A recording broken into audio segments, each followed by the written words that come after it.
안녕하세요. 10분 성경의 보통 목사입니다. 오늘은 여호수아 6장으로 한 장 묵상을 나누겠습니다. 혹시 여호수아 6장을 아직 읽지 않으셨다면 영상을 잠시 멈추고 6장을 먼저 읽고 오세요. 여호수아 6장입니다. 6장은 세 부분으로 나눌 수 있습니다. 먼저 여리고성 전투의 준비입니다. 지난 5장에서 할례와 유월절을 지킨 이스라엘 백성은 가나안에서의 첫 번째 전투인 여리고성 전투를 앞두고 있죠. 하나님은 여호수아에게 여리고성을 무너뜨릴 방법을 말씀하시는데요. 첫 번째로 모든 군사는 성을 둘러 성 주위를 매일 한 번씩 돌되 6일 동안을 반복하라. 두 번째로 이때 제사장 7은 각각 양각 나팔을 잡고 언약궤 앞에서 걸어라. 그리고 세 번째, 7일째 되는 때에는 그 성을 7번 돈 후에 제사장들은 양각 나팔을 길게 불어라. 마지막 네 번째, 백성들은 양각 나팔 소리가 들리면 큰 소리로 외치라. 그러면 성벽이 무너져 내릴 것이다. 여호수아는 하나님께 들은 이 말씀을 제사장들과 백성에게 전합니다. 제사장들을 불러 언약궤를 매게 하고 또 7명의 제사장들은 양각 나팔을 잡고 언약궤 앞에서 걸으라고 하죠.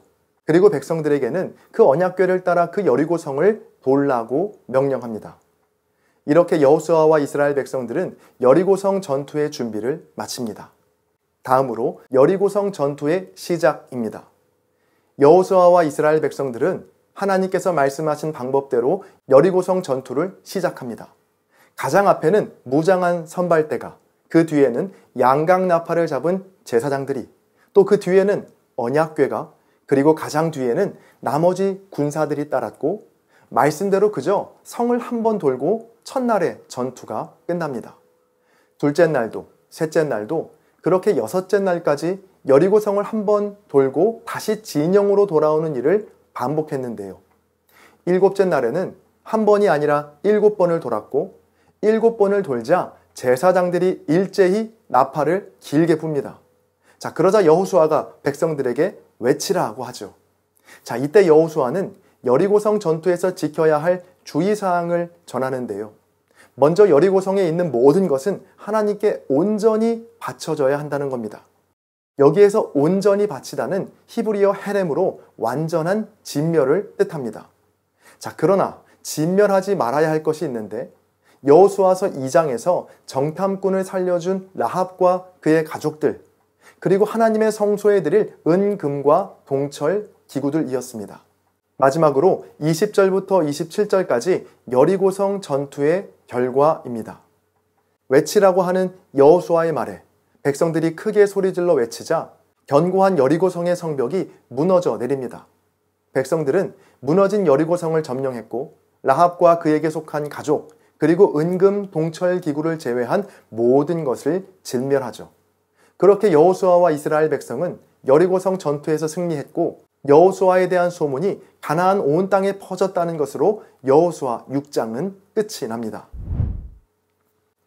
오늘 본문을 묵상하다가 제 눈과 마음을 사로잡은 3개의 문장이 있는데요. 먼저 첫 번째로 넘겨주었으니입니다. 본문 2절입니다. 여호와께서 여호수아에게 이르시되 보라, 내가 여리고와 그 왕과 용사들을 내 손에 넘겨주었으니. 여리고성 전투를 앞두고 하나님은 여호수아를 불러 분명히 말씀하시죠.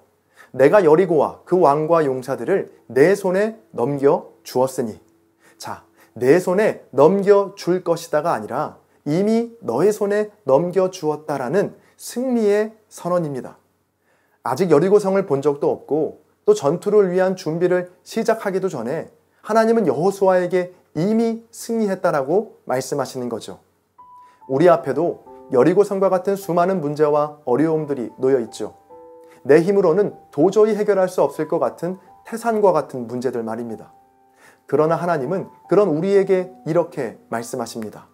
그 문제들 이미 너의 손에 넘겨주었다.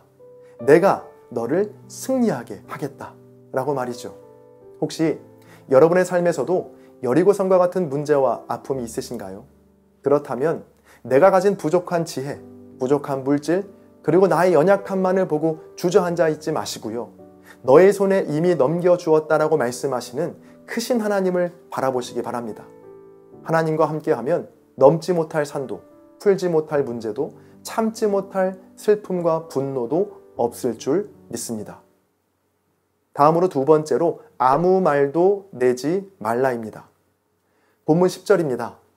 여호수아가 백성에게 명령하여 이르되 너희는 외치지 말며 너희 음성을 들리게 하지 말며 너희 입에서 아무 말도 내지 말라. 그리하다가 내가 너희에게 명령하여 외치라 하는 날에 외칠지니라 하고, 여호수아는 백성들에게 전투 중에 침묵할 것을 강조하고 있죠.